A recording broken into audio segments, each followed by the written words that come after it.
Okay, Mr. President, we are ready when you are. Madam Clerk, would you do the roll call, please? Yes. Director Brett Eccles, Here. Director Arthur Perry, Here. Secretary Arlene Schaefer, Here. Vice President Michael Schaefer, Here. President Robert Uten. Here. Thank you. Do we have any public comment besides the one that was published earlier today? No, Mr. President. So let's go on to item C. Are there any hands raised for public comment? No, there is not. Okay, we'll go on to item C1 then. Consider voting division adjustments after the current census. Alan, will you be leading this? Yes, and Mr. President, and I hope Deborah Diep is online too.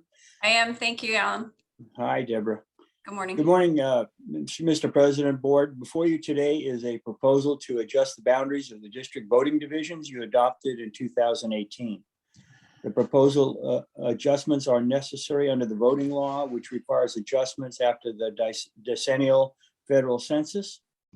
To assist the board in making these adjustments, we have again retained demographer Deborah Diep of the California Demographic Center, who assisted us in creating the voting divisions back in 2018. We are required to apply certain factors in making these divisions, and I will let Ms. Diep explain those to you. We are not required to engage in the extensive public hearing process we engaged in 2018. We are required to have the process completed by April 17th of this year. I would now recommend that you hear from Ms. Diep. Thank you. Madam Secretary, is it possible for me to share my screen, or will you be I will go ahead and give you those authorities. Give me 1 second, Deborah. Sure, thank you. It's so nice to see the initials CSUF after your name, Deborah. Oh, Yeah. there's so many people that join, yes.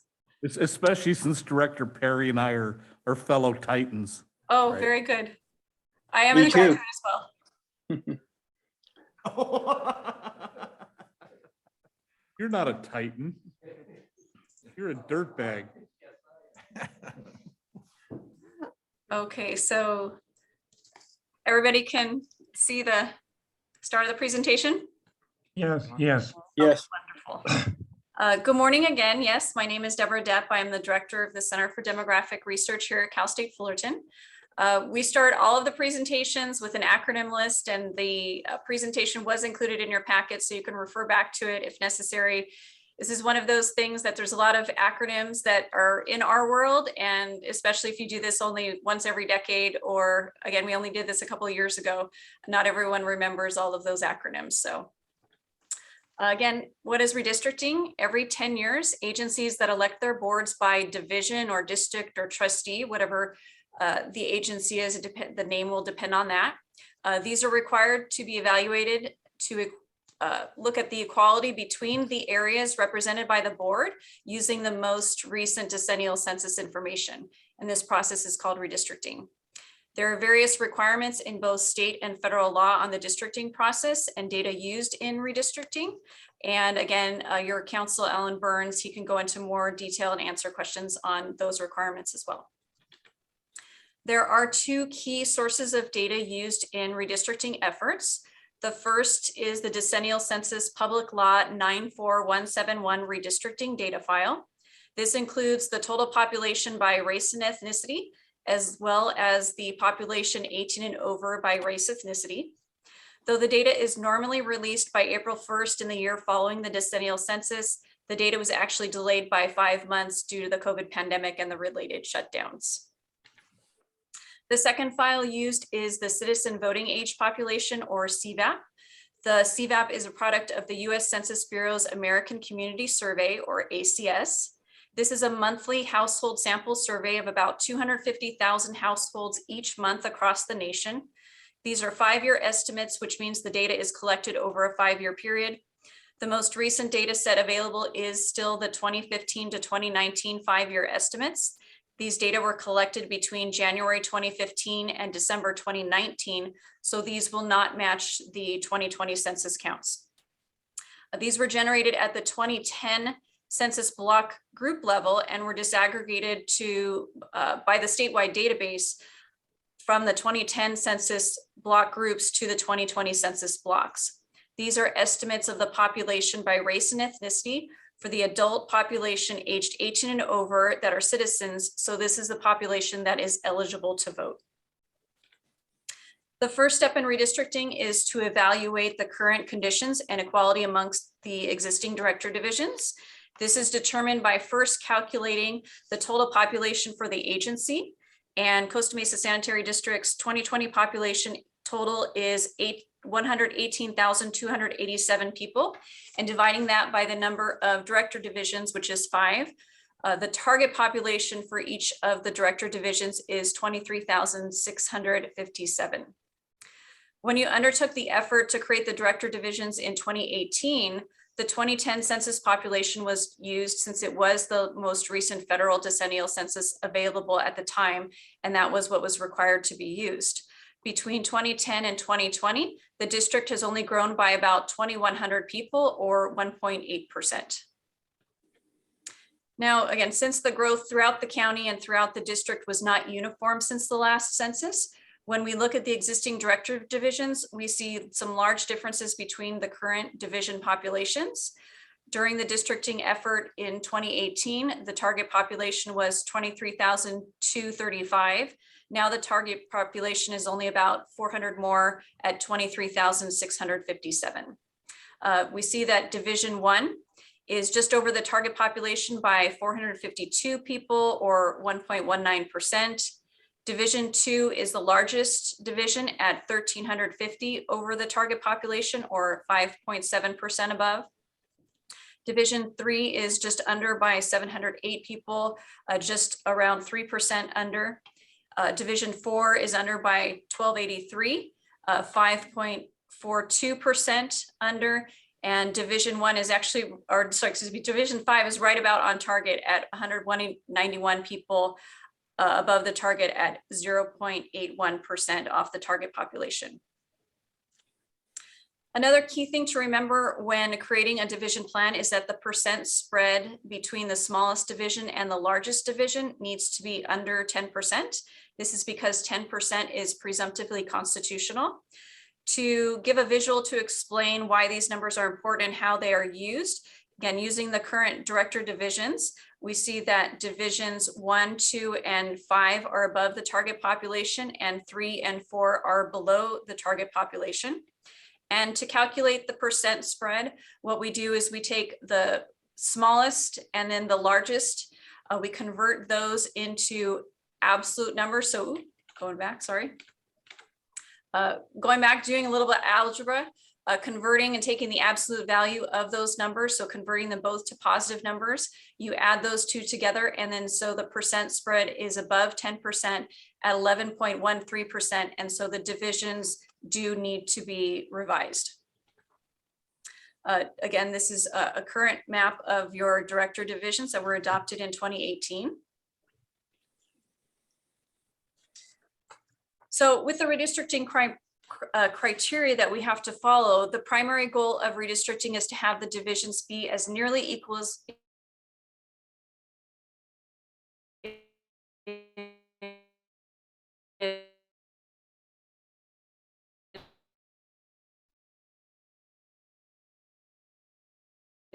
or build features such as mountains, hills, rivers, freeways, or major roads. The divisions should be contiguous or attached.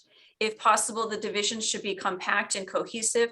And you can also consider criteria such as communities of interest, which are neighborhoods or groups that share common social or economic interests. Within the district, the racial and ethnic distribution of the population varies and has also changed since 2010. This chart shows the racial and ethnic distribution for the district's total population, the population aged 18 and over, and the estimated population that is 18 and over that are citizens, again, what's called the Cvap population. The shares for each of the populations types vary partly because of the age structure of each of the groups is different. These differences help to explain the total numbers for the different data sets that are reported in the existing conditions report for the current director divisions. The following slides contain reference maps displaying the shares of total population by race and ethnicity broken down into census block groups for the district. In all of the subsequent maps, any block groups that are shaded in gray means that racial or ethnic group is not a majority of the block group's population. We're going to start with the population that is Hispanic or Latino of any race. In this map, anything that's shaded in green, any color of green, it means that Hispanics or Latinos have a population share that is the majority of that specific block group at 50.1% or more. And we see some of those areas and concentrations are in the southwestern portion of the district, primarily in districts or divisions, 3 and 4. The map on slide 13 is the share of non-Hispanic whites by block group. Any areas in shades of the magenta or purple color are areas where the non-Hispanic whites are a majority of the block group population.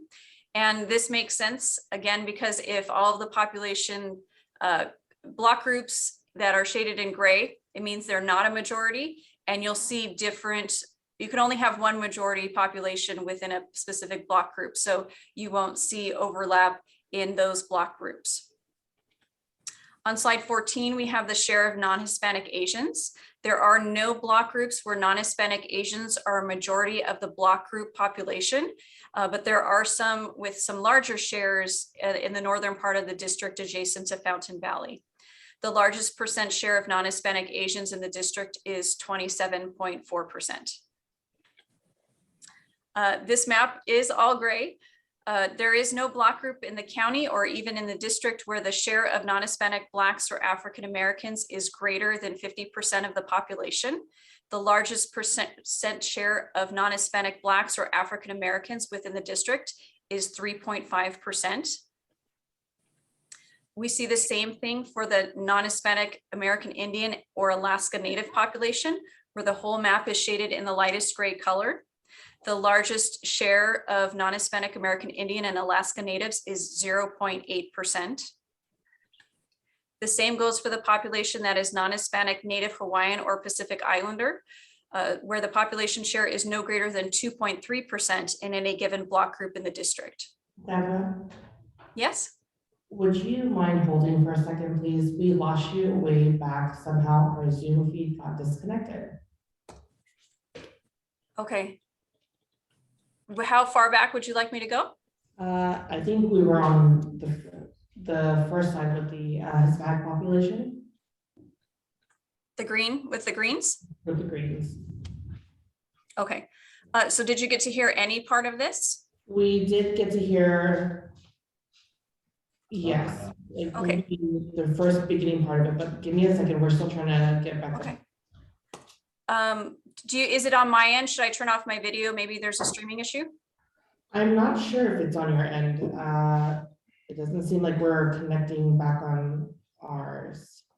Okay, let me try turning off my video because sometimes we all know how bandwidth can be. Yes, okay.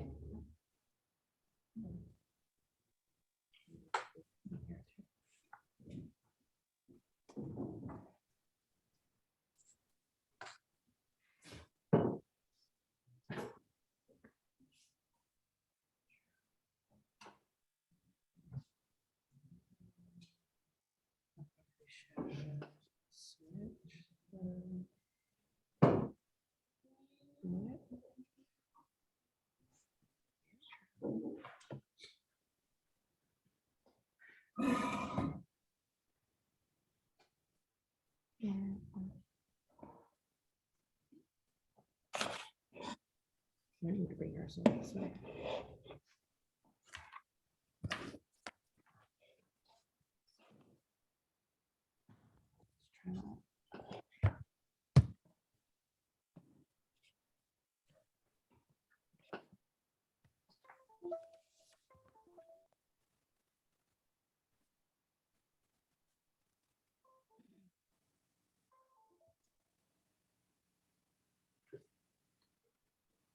All right, I think we're back up.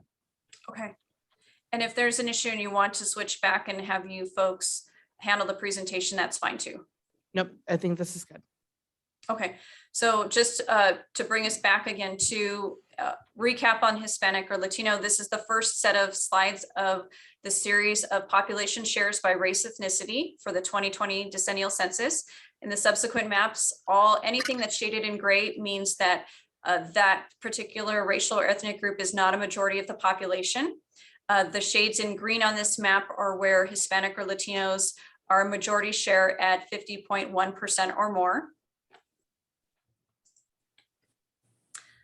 And the next map is non-Hispanic whites. So anything shaded in one of the purple or magenta colors is where non-Hispanic whites are a majority of the population. And again, you won't see, if we toggle back and forth, if it's green on one map, it won't be green on another, and all through for all of the rest of the different racial and ethnic groups. For non-Hispanic Asians, there is no population share that is larger than 50%. So the map is in shades of all gray. The largest percent in one of these block groups up here to the north near Fountain Valley is 27.4%. Again, another map that's in all gray, the non-Hispanic, Black, or African-American populations.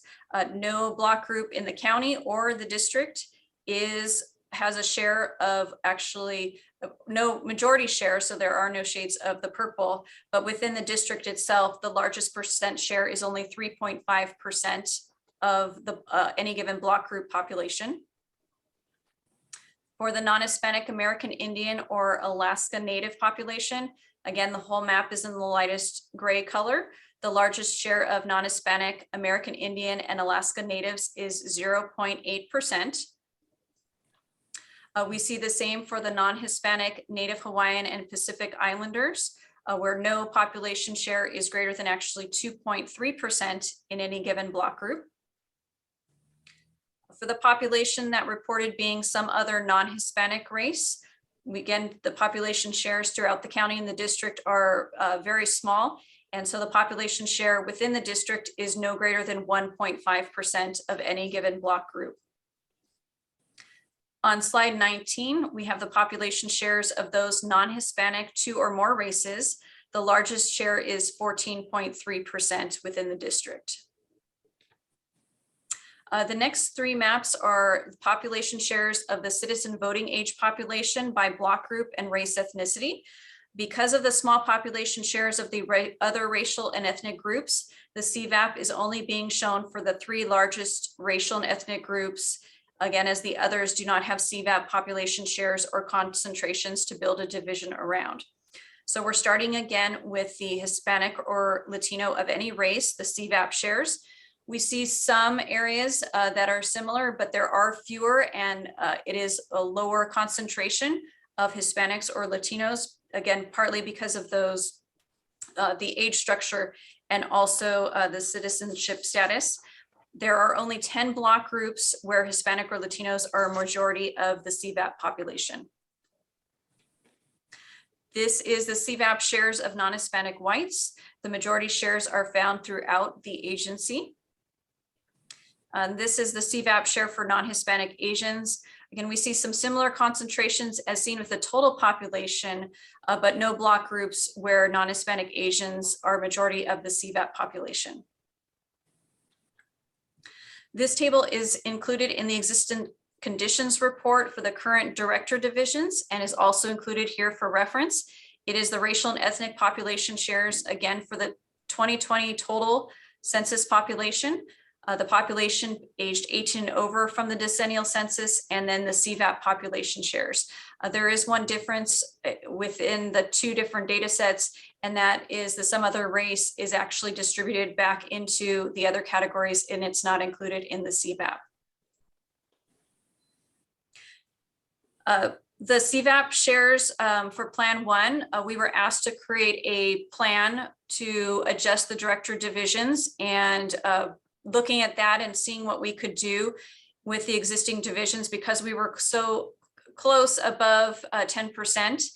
And with 4 being the smallest and 3 also being under and 1 being so close, changing any of these divisions would kind of have a domino effect. So because 2 was the largest and 5 was very close to the target, we were actually able to bring the population spread to just under 10% by moving only 3 blocks within Division 2 and adding it to Division 5. So Plan 1 is a sample plan that does meet the criteria. It's for your consideration and discussion. This is a table of the Cvap shares for the existing divisions by race ethnicity. And then the Cvap division shares for Plan 1. And if we toggle back and forth between the two, we see that the population shares stay almost exactly the same. And the largest Hispanic Cvap division is still Division 4 at 35.4%. So today we're here to present this overview, solicit comments, and answer questions. You're not making any final decisions today. Moving forward, and depending on the discussion today, redistricting will be an item on the agenda at a special meeting later this month for approval of the selected or revised plan. The due date for completing the redistricting process is April, as Alan mentioned earlier. The new division boundaries would take effect for the election this November, where there are 3 divisions up for election, and then divisions 2 and 4 would be up for election in November 2024. So I'm going to close there, and council is here for questions, and we'll open it up for discussion if staff or council doesn't have anything to add.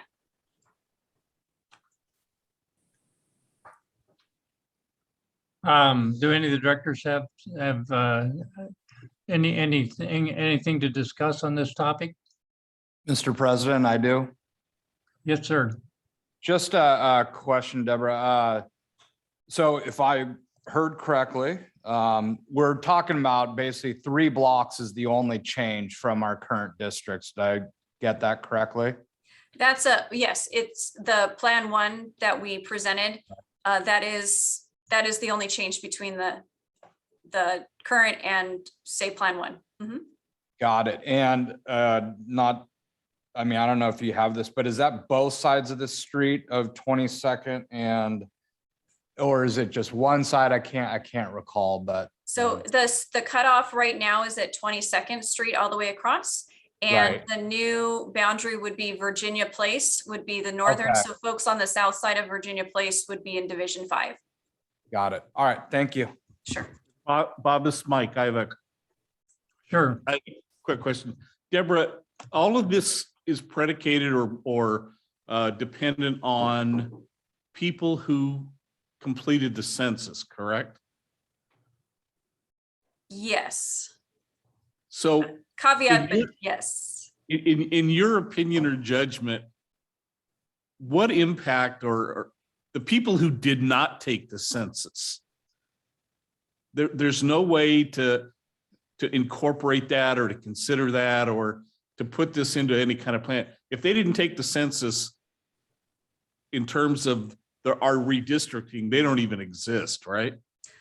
Well, the Census Bureau actually goes through extensive efforts to count and get folks to fill out the census forms. So if for whatever reason a person or household does not fill out a census form, the Census Bureau actually does a tremendous amount of follow-up to try and get that information.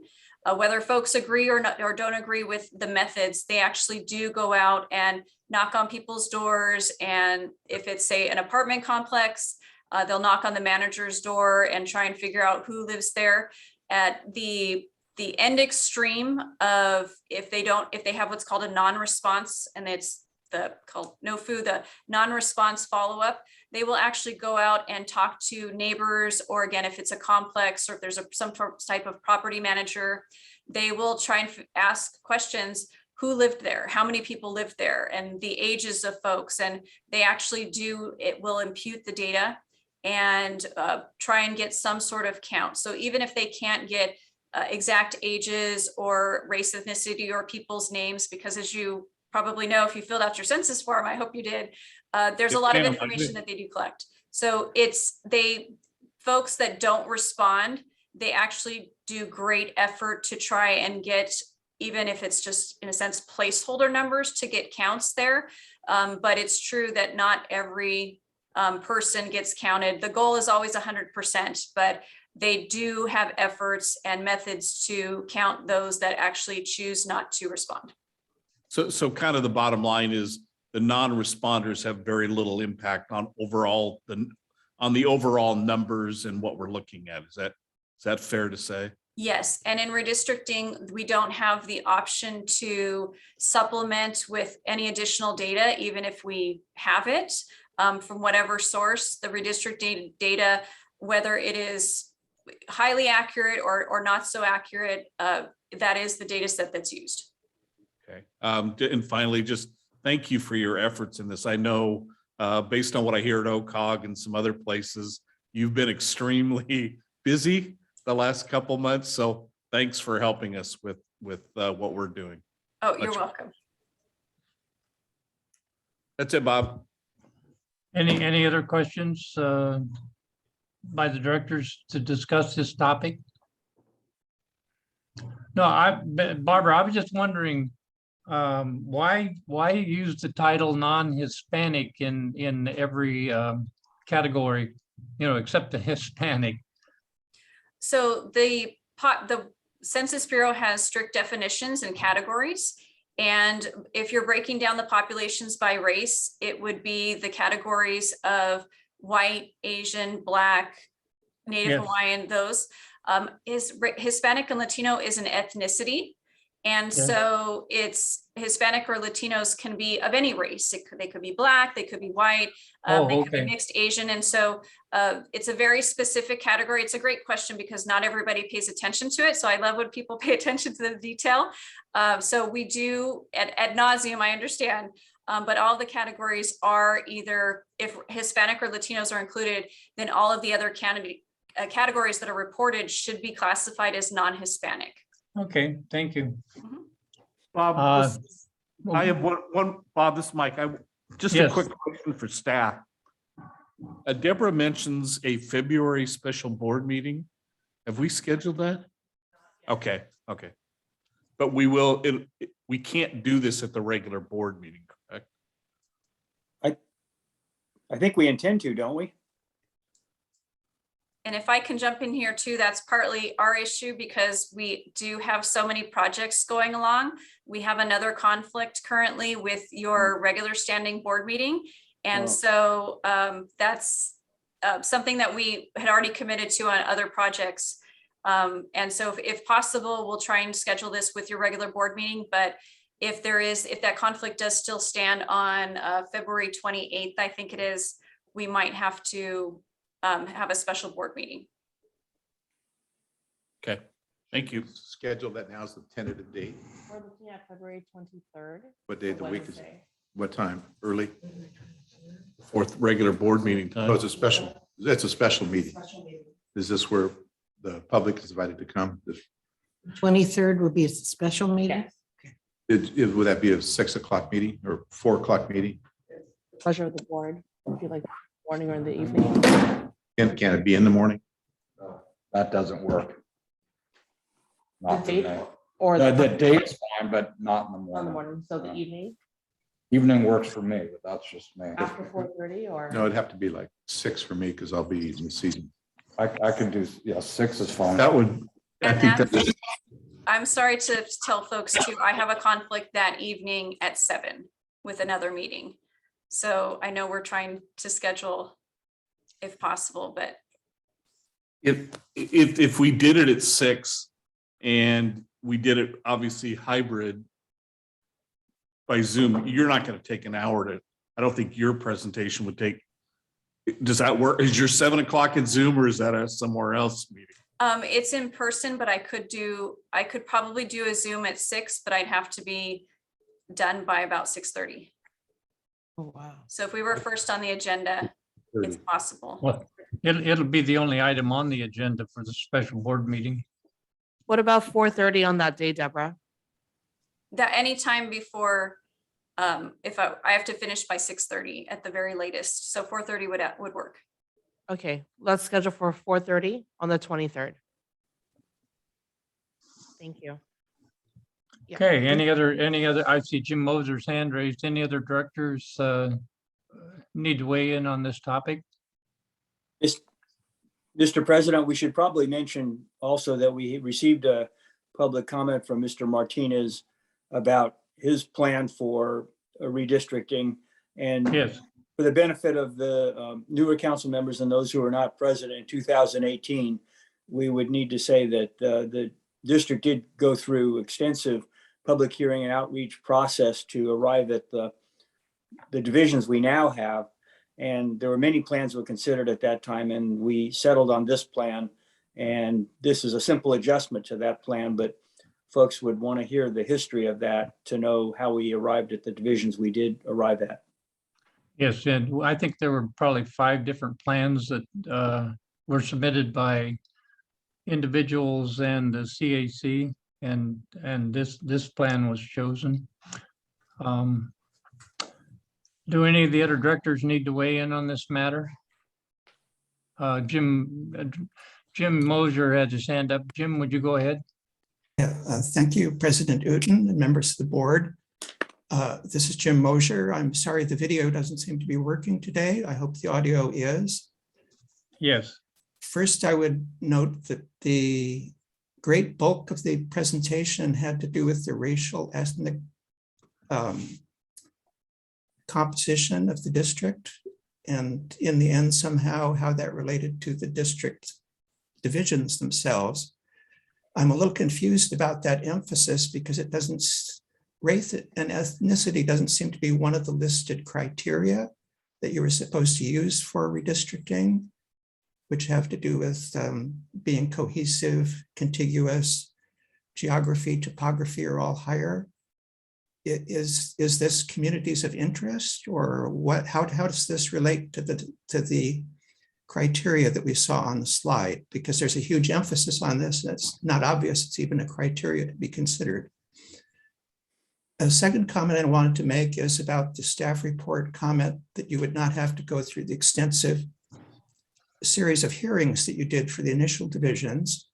And while that's true, I would point out that Elections Code section 22001 does require the board to hold one public hearing on the proposal before the public hearing at which it either accepts or rejects the proposal.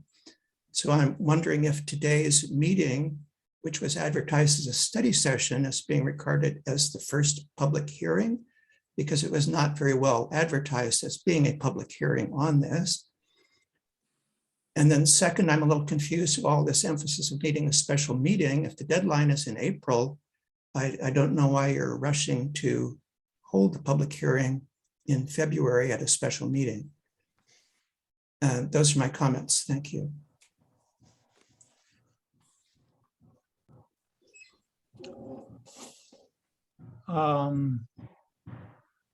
Alan, who should weigh in on this?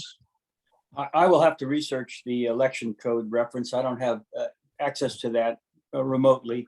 And I would ask that maybe Deborah could respond on how she adjusted the boundaries. Sure. On the Hispanic and all the other racial and ethnic categories, why those maps and all that information is included. Partly it's because that's the redistricting data file, and that's what it's made up of. So we have total population, which is what all redistricting efforts are based off of. And then because at the state and federal levels, there are groups called protected classes and other legislation that includes information and protections on those groups and for voting rights. So not only do we have to comply with the California state law and elections code, Alan can go into more detail if there are questions on the Federal Voting Rights Act. So the voting rights and ability to vote cannot be suppressed. And again, by race and ethnicity, there are protections at the federal level. But having said that, racial and ethnic groups can be considered communities of interest, and those are in California state law. And so if there are concentrations within the district, you can, and if it's possible to build a division around those, then that can be encouraged. But on the flip side, the federal Voting Rights Act and also says that you can't use race as the predominant criteria for drawing a map. So there's kind of these balances of state and federal law. But again, the redistricting data itself does have that information broken out by race and ethnicity. And so that's why we report that data. When we did this effort in 2018, there was a lawsuit that was threatened by a law firm. And there was, again, as Alan mentioned, an extensive prescribed process to go through to create divisions for the district. I was looking at some of our old materials, and there were 7 plans that were considered. 6 were submitted by the public, and there was a revision to 1 that was ultimately adopted. So within that, communities of interest can be considered, and those can be brought up by the public or whomever, of neighborhoods. Again, if there's different portions of a city or a county or whatever agency is going through districting, you can have other criteria in a generic, what it's called communities of interest, but it's basically as defined by the community. If there's a local group, or if there's a population that shares maybe the same language or economic interests, if those are voiced, then maybe they can be considered as a community of interest. So again, the map, as Alan mentioned, that was selected was had gone through that process in 2018, which was just, it's hard to believe it was only 4 years ago. It seems so much longer, but and that is the map that was chosen. And then the plan 1 is basically some small revisions to that. So we understand that folks do have questions as to why some of the racial and ethnic data is involved and why it's, to the extent we present that information, it's primarily because that's part of the districting data set. Thank you. I see one other hand raised, Mr. Martinez. Hello, thank you, board, for taking my comment. I'm the person who submitted the suggested map, I guess, early this morning. Yes. I just want to say the current map, I mentioned this in the email, but it really doesn't, I feel like it really doesn't follow the guidelines that you've just been presented. For example, just communities of interest. If we look at the Mesa Verde community, I'm going to include the Upper Birds as part of the Mesa Verde community. But that's divided into 3 different director divisions. So I feel like they should all be represented under the same person. College Park is divided along minor streets like Fordham and Hanover. So I feel like that should be corrected. The west side and the east side are both split almost in half. And there's just a lot of, I would call, weird borders in these divisions. I would really hope that, I know you went through an extensive process in 2018, but correct me if I'm wrong, you used 2010 data and you use population numbers from 2010. I know we have the 2020 numbers. I know that minor adjustment at Virginia Place basically corrects that, but that just adds another minor street border, which I feel like is not satisfactory. You might be confusing a lot of people because one side of the street is District 3, the other is District 5 in College Park, for example. I would just hope that we can get cleaner borders and we can actually keep communities of interest together. Thank you. Thank you. Alan, would you like to weigh in on that, or Deborah, or do other directors have any comments on Mr. Martinez's suggestion? I would only add that having clean major streets as your dividing line is probably not a great criteria. I mean, we have criteria we have to apply. And as you know, we had litigation over a group that believed they were unrepresented. They were not represented fairly, and we tried to address that, which is what we were required to do. And I'm not sure that having clean major streets as the dividing line is the most important indicator of community of interest. Do any of the directors have any comments on Mr. Martinez's suggestion? If not, I think we're ready to move on with this item. I think this is a receive and file, or is it something that we need to take a vote on? Only if the board didn't wanted additional plans looked at or other hearings set up. Otherwise, we'll proceed forward to having this ready for you to adopt. On the special meeting of February 23rd at 4:30? Yes. Okay. Thank you very much for everyone weighing in on this. We'll go to the next item, which is receive and file the January 2022 Code Officer Enforcement Officers Report. David? Good morning, President Newton, members of the board. This report summarizes major points for 3 ordinance enforcement topics covering scavenging, graffiti, and trash container enforcement. For the month of January, the CMSD interim code enforcement officer focused his efforts on patrols in various parts of the community. The goal was to identify and deter instances of scavenging and residential trash carts left within the public view.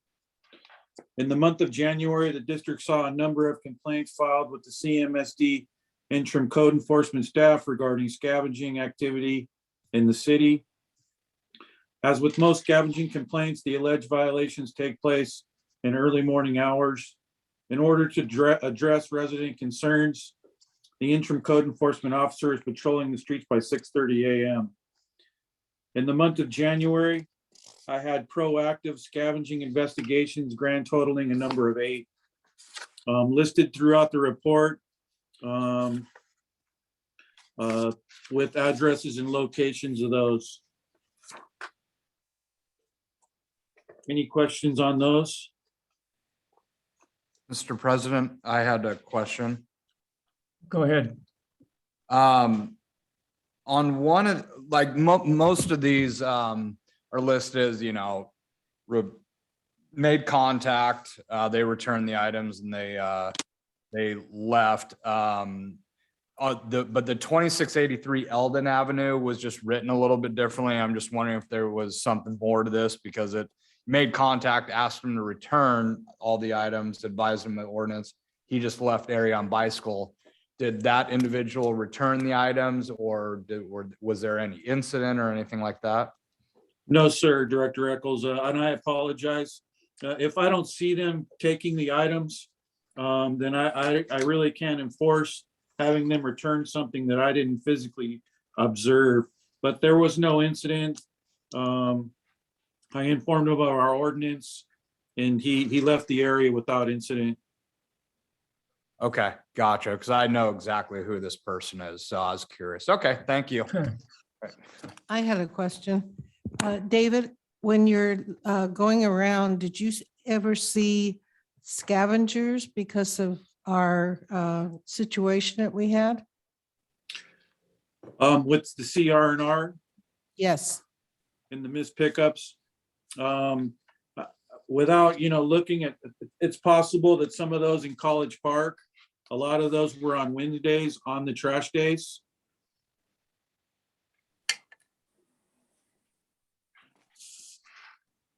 Do any of the directors have any other questions for David on this item? If not, David, the second part of your report, please. The second part would be the trash container enforcement. In the month of January, there were a few customer complaints reported to the district headquarters regarding trash carts in public view. The following a list of locations where trash cart violations were found and addressed by the courtesy notice process. Total cases in the month of January were 88, 79 yellow tags, and 9 red tags. And the locations are listed here by street and how many violation notices were given out on that street. Any questions to the top trash container enforcement this morning? David, I'm not sure this is a question for you, but I think both the city and the district has criteria, and maybe 1383 is pushing this issue a little bit, but in the fourplexes housing that we serve, are we and the city in the larger multiplexes pushing for enclosures for the trash carts? Maybe that's probably an item for a future discussion, and so I'll ask it at the end. Thank you, David. Okay. And there were no graffiti enforcement for the month of January. And on the last page of the report will show days of scavenging contact, 1 on a Monday, 1 on a Tuesday, and 6 on Wednesdays. Do any of the directors have any other input on this item? Well, David, when you said this, the different dates, does that mean different trash pickups? In other words, one could be on a Monday, one could be a Wednesday, one could be whatever. Those were actual numbers on that day. So on Monday, I caught 1, which is, obviously the west side. Tuesday, which is the east side predominantly, and then 6 in College Park area.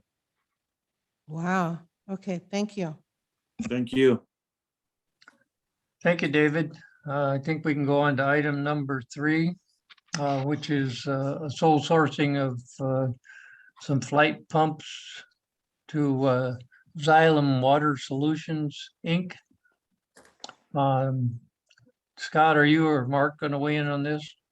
Mark Esker is going to be giving this report.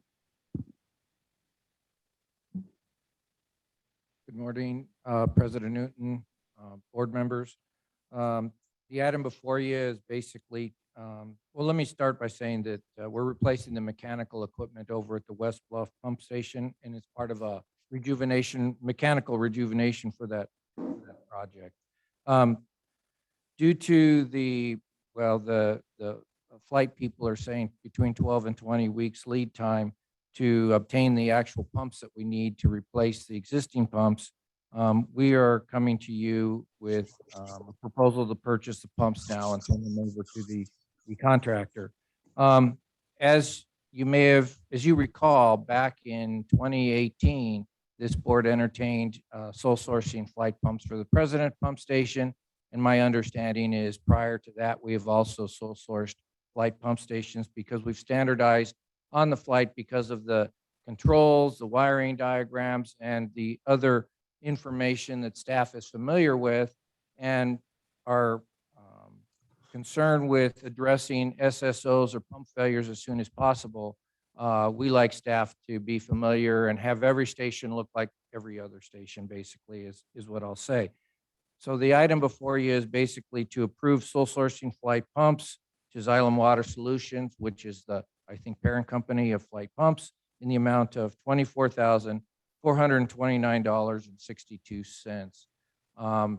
With that, I will entertain any questions that the board has. I have a quick question. Are we replacing the flight pump with the flight pump? Say that again. Are we replacing the flight pump with the flight pump? Yes, in this case, it's a direct replacement. And that is another benefit in this particular project, is that we don't have to put new, I'll say, red heads into the concrete. Everything just should bolt right in because it is a direct replacement. I had a question. Go ahead. Is this in the budget now? Yeah, yes, it is. It's this part of that pump station has always been in the project. Okay, that's what I want to make sure. Mr. President, I had a Go ahead, question. Director. Mark, well, couple questions. First, explain to me the lead time, because I get the lead time, but why is it drastically reduced now versus whatever it was 12 to 20 weeks? I'm just trying to figure out what the lead time difference is. Difference, well, what the vendor is telling me when I talked to him about this purchase, he's saying that these pumps are going to be between 12 and 20 weeks. Right. My experience in the industry is for pumps and electrical equipment, that is common. 20 weeks is a common lead time for equipment. I'm hoping it's more on the 12-week side. But as far as the other equipment, because it's small piping, like check valves, isolation valves, things like that, they're readily available. So we can purchase those usually within 2 to 4 weeks. So that's a non-issue, and the contractor could probably order those and get those in while we're going through shop drawing processes and that type of thing. Whereas if we let the contract, what I'd hate to do is slow the contractor down while we're waiting for pumps to arrive. My experience with presidents, and I will say because I came in February, I didn't realize that the pumps for presidents had not been ordered because we did the same process for presidents. So fortunately, before I came, we had received board approval to purchase those pumps for presidents. It was well over 20 weeks. I'm thinking probably because of the pandemic, but because we were slowing down the contractor, I'd actually paid to fly pumps from Germany to our district so that we can get that contractor moving again on the President's Pump Station project. I don't want that to reoccur on this project. So basically, if we sole source or flight, the lead time's still going to be 12 to 20, hopefully better.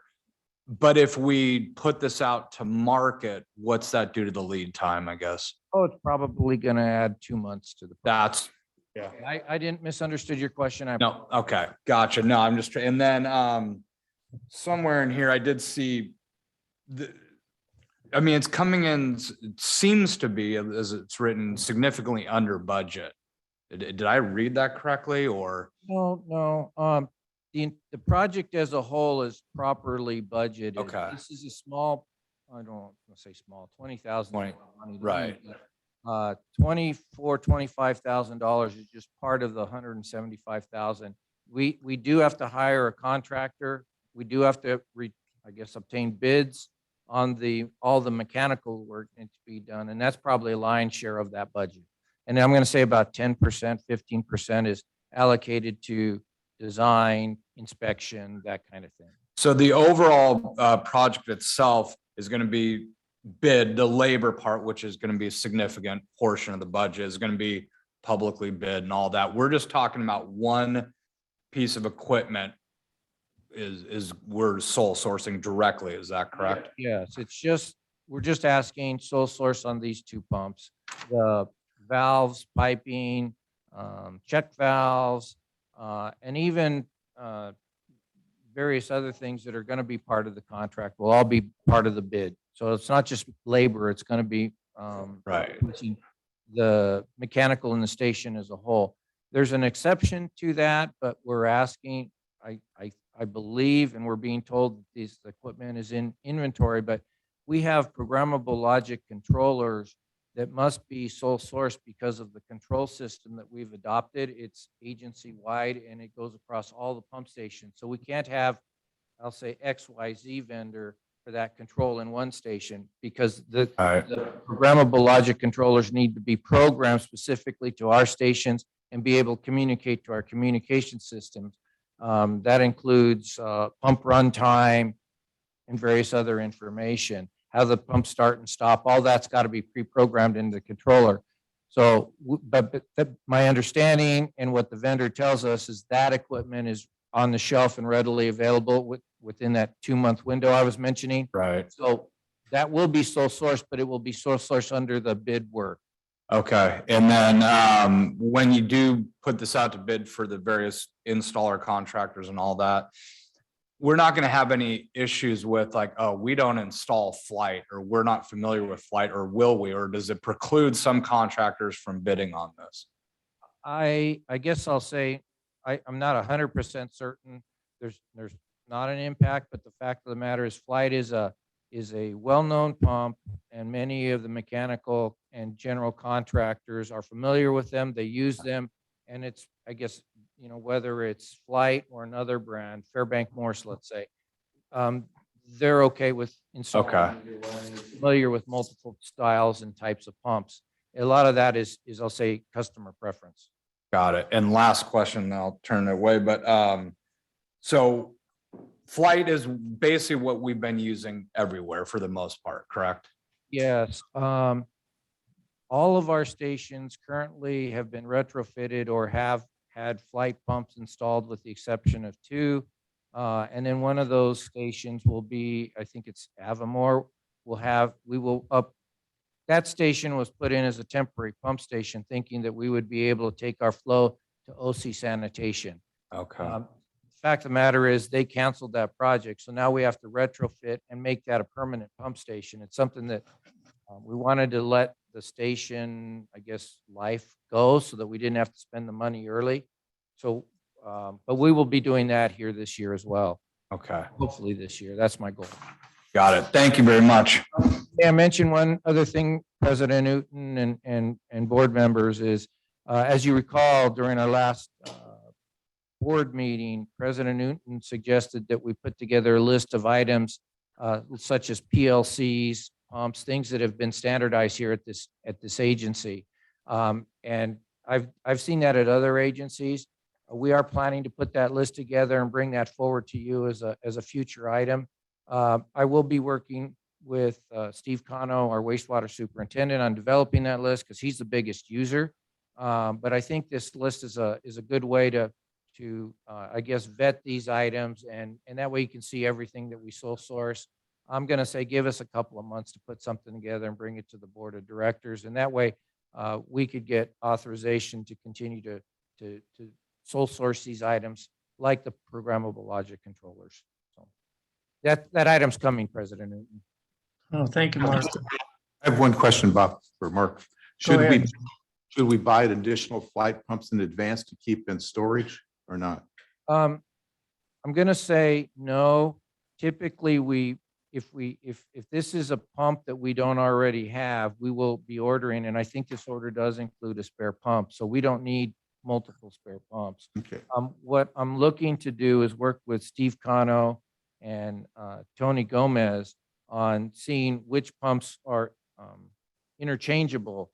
When I took a look at the list, they weren't exactly interchangeable, but I think with slight changes in how we operate the stations, we could probably get more standardization and have less spare parts on inventory. With the workload that I have, that's a future project, but I wanted to mention that that's something that I would like to undertake with Steve Cano and his group. Good. Hey, Bob, I have a question. Okay, go ahead, Mike. When you look at the first part of the invoice, it says the total price is $24,429. But down below it says total amount on the Xylem, it says $21,705.76. Now that does say excluding freight, which you go back up at the top, freight was what, $1,100? But shouldn't they have included sales tax down below there too? Director, that's probably my mistake. I did ask for an updated invoice. I did get that invoice, and I obviously must have. Oh, okay, that's fine. So it's just, We do have an invoice for that included shipping and tax. okay, that's fine. I believe the price is the right price. I imagine is the price. I was gonna just look up the invoice right now. Yeah, but, you're fine. I think the price should match the second invoice, but I'll double check. You know, it says up here at the top, total price $21,705, freight, and then sales tax. And then down below, it's just the price of the pump without freight and sales tax. So that I just wanted to make sure that we're paying the right amount. See what I mean? Yeah, I'm looking it up right now. It, it's okay. We'll let you go on that one. Thanks, Bob. Okay, do I have a motion on this item? I'll move for approval. I'll second. All in favor, say aye. Aye. Any opposed? Anyone wishing to abstain? If not, thank you very much. Item passes. We'll go on to item number 4, which is a resolution to allow staff to apply for various grants. Scott, are you going to lead this or? No, Mr. President, Nabila Guzman will give this report. Okay, thank you, Nabila. Good morning, President and members of the board. CalRecycle made available funding for local jurisdictions to assist with the implementation of regulatory requirements associated with SB 1383. The Costa Mesa Sanitary District has funds available, $156,658. The deadline for the application was Tuesday, February 1st. And to accompany the application, I need a ordinance or a resolution, I'm sorry, adopted by the board of directors that allows staff to apply for CalRecycle grants. The resolution attached to the staff report just authorizes staff to submit an application for all CalRecycle grants, which the Costa Mesa Sanitary District is eligible for. In the analysis, I have broken down what staff requested to do with the funds if awarded. $60,000 will go to fund a public affairs consultant to assist with education and outreach, and to fund a contract with the solid waste consultant to assist with the implementation of SB 1383. $15,000 will be for administration costs to cover staff time spent on implementing SB 1383. $61,658 has been requested for education and outreach of SB 1383 that will be distributed via printed media, videos, social media content, workshops, and school assemblies. And $20,000 to purchase new kitchen pails and compostable bags to distribute to our service area. This concludes my report. I am happy to answer any questions you may have. Do any of the directors have questions on this item? Yes, at some point, if we want to distribute the money differently, is that appropriate? Can we do that? After a grant is awarded, we can go back to the grant manager and request a shift in spending, and then that would have to be approved. Okay. Good. I'll move for passing of resolution 2022-953. I'll second it, but I have a question. Could you tell me on the waste part what you said? As far as, didn't you say that was added in? Because we're going through negotiations right now, I think. And I was just curious if we're, going to be offering some money to them or not, or. No, the grant did not allow grant money to be used for paying the hauler.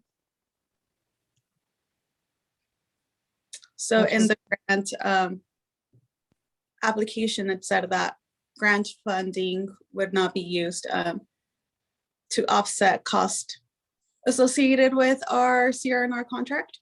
So it had to be specifically for other outreach and other expenses associated with the district. But like Director Perry indicated, we're able to change anything we want on this if we want to later. Correct. After the grant is awarded, we can request a change. Okay, well, I had seconded it. Any of the other directors have any questions of Nabila? Nabila, is this time sensitive? Do you need authority on this today? Yes, today would be great. I have to upload the resolution before March 1st. Okay. Do we have a motion on this item? You just We already did. Yeah, I made the motion, Bob, and Arlene seconded it. Oh, I'm, okay, thank you, sir. And Arlene, and all in favor, say aye. Aye. Any opposed? Anyone needing to abstain? Thank you very much. The last item is receive and file what Costa Mesa Sanitary District has done well this year. Scott, is this your item? Yes, thank you, Mr. President, and it's my pleasure to present to the board of directors and to the public our 2021 year-end review of accomplishments we made this past year. And I want to thank staff and the board, because I think this report does reflect a good team effort with everyone, because staff could not achieve all these accomplishments without the board's support and their directions. So this is a good reflection of team effort from the top down to the bottom, from the board down to staff. And so I'm very pleased to submit this report to you, and I hope you're as amazed as I am with all the accomplishments we have achieved, specifically during the challenging times we had during COVID. Staff has always remained professional and dedicated to this community. And as a result of this report, they have achieved extraordinary results, or the district has achieved extraordinary results. So happy to answer any questions you may have. But again, it's my pleasure to present this report to you. And I also want to give a special thanks to Angela for preparing this report. She did a fantastic job, spent a lot of time gathering all the information. So thank you, Angela, for outstanding job. And again, I hope you enjoy this report, and happy to answer any questions you may have. Not a question, but I do have a comment. Since we're on that page right there, could you take a look at my name and Director Schaefer's name? Oh, yeah. Yeah. Alani's shaking her head yes. So I'm glad to see you've changed your name to the right spelling. Nice catch. So we didn't catch that. I don't, hey, How many times we look at it? it's the least of the, this report is excellent. And the one thing I really like about this report, other than these pictures, all the pictures of staff and all of you, that personalizes our agency. And it makes the public look at this and say, these are the guys and the gals that are taking care of us. So this was laid out and done very well. I think it's great, except for page 2. No. You need to fix it. What's our plan for these? Are we publishing a lot and distributing these?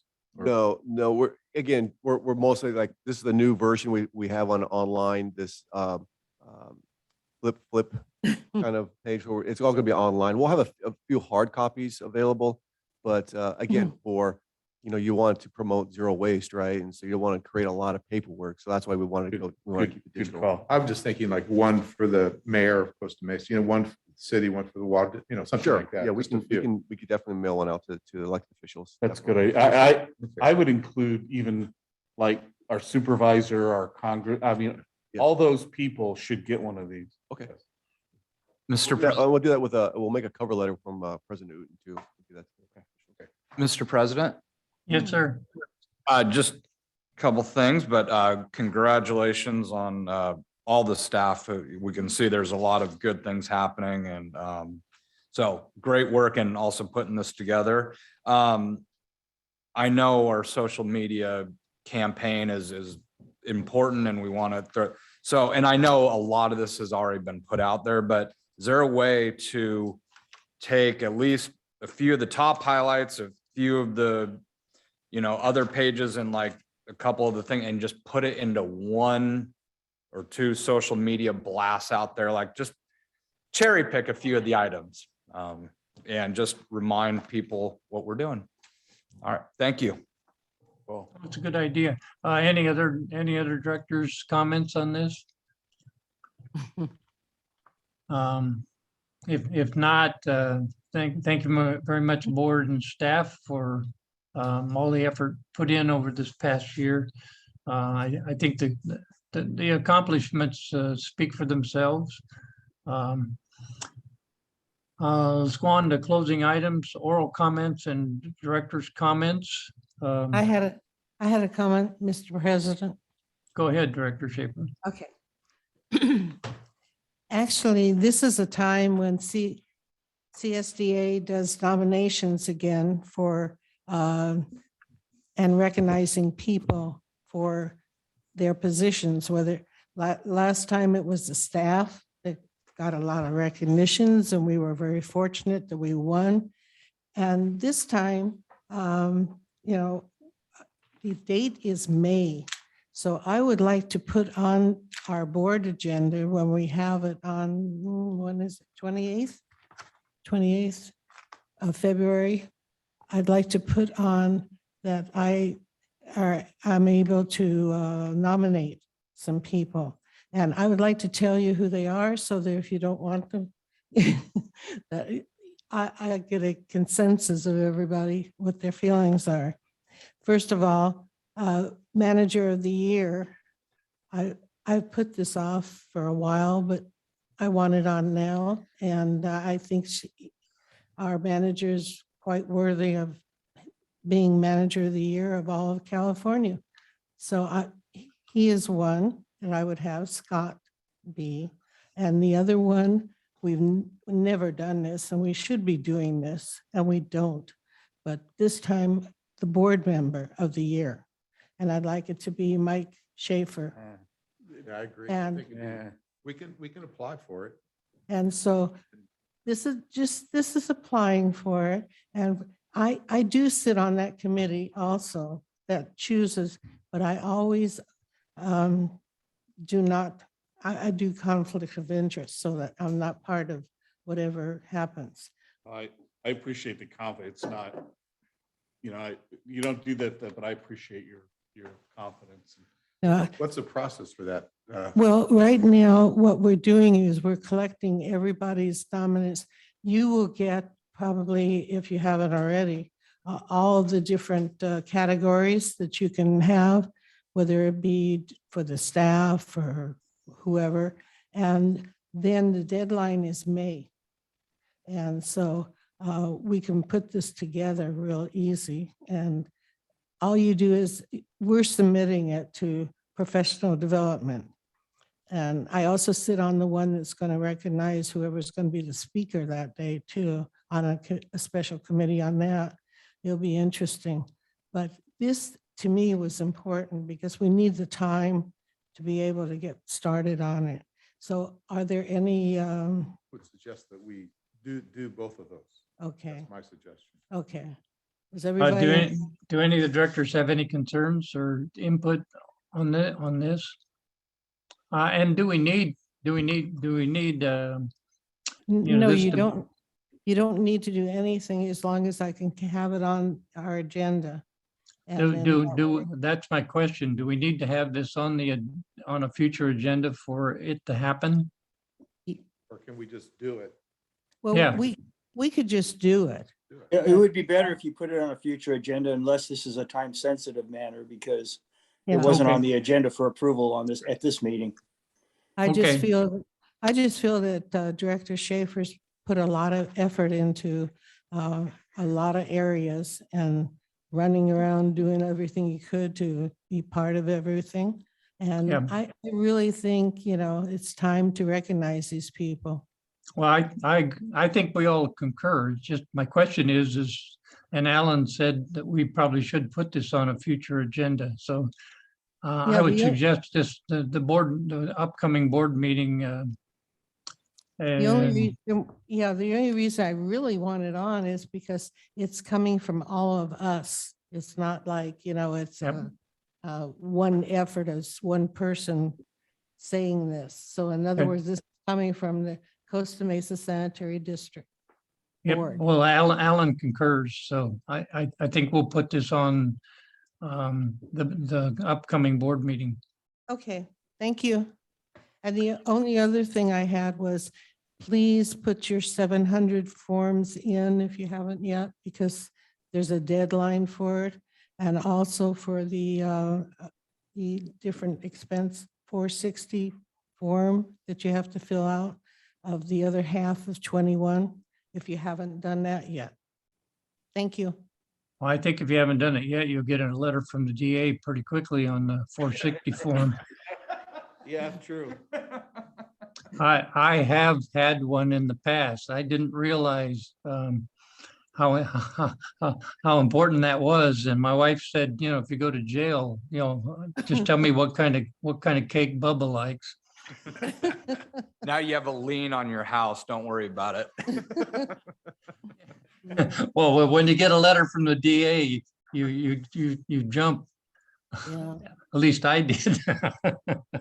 Anyway, thank you, Arlene. Any other oral communications or director comments? Mr. President, I have one. Sure. Question on the liaison meeting this week, I believe. I see the shredding composting event. Is that, have we got buy-in from partnering with the city and whomever else, or is this bringing that up at this meeting? You have buy-in with the city. The city has agreed to partner with us. The reason why we bring this on the agenda is because we're requesting to have the event at Estancia High School. And so with school district officials there at this liaison committee, this is the opportunity and time to ask get their permission to allow us to hold the event at Estancia High School. What's the date of that event? We don't have a date yet. We want to get a commitment there, but we're looking April, possibly April, May at the latest. We should get a use of facilities from them to start it as soon as we get permission, because it takes like a month to go through the process. Yes. We should do it before school's out. Well, it'll be on the weekend. It'll be weekend. No, I mean before summer vacation. Oh, before summer, yes. Yeah, because that, I'm sure you have a bunch of stuff. I mean, parents, that'd be a good time for those parents. No doubt. Okay. That's all I had. Thanks. Just one thing, Bob. Are we looking at Estancia? Is it going to be a drive-in thing and they park and then they bring the stuff to a location? No, it's a drive-through. So they'll drive up to the shredding, unload the bags. And then we're also looking at the end of the event, maybe they can also collect 2 free bag of mulches. So we're looking at. Well, because they have that bus turn in. Yeah. I was thinking people could turn in right there, take their stuff, and at the end they pick up their mulch and then exit. Yeah. Staff has come up with a really good route for people to have traffic flow in and out of the parking lot. That's good. Hey, Bob, I have a quick question for Scott. Yeah. I had a citizen contact me yesterday about riding his bike down Wilson and Victoria. Said he had talked to you about that. Is it simply people putting their trash cans out in front of their cars? No, they're putting the trash carts out in the street. And again, he's riding his bike. And so he has to go avoid the trash carts and go into the street. Well, legally you could put the trash carts out in the street during the collection day. The issue is that if those carts are still out to the next day, then we got to enforce it. And that's what David's doing. Okay. So on trash day, there's nothing really we can do. Yeah. And so, but after that, then that's when we call, and that's what David's doing. He did express his appreciation for what you were doing. And I just want to make sure that we were looking at it. So, okay. Thanks, Bob. Okay, any other directors, oral communications or input? Thank you all for your due diligence today, and thank you for being there. Thanks staff for their good work this past year that's being recognized, and this meeting is adjourned. Yeah.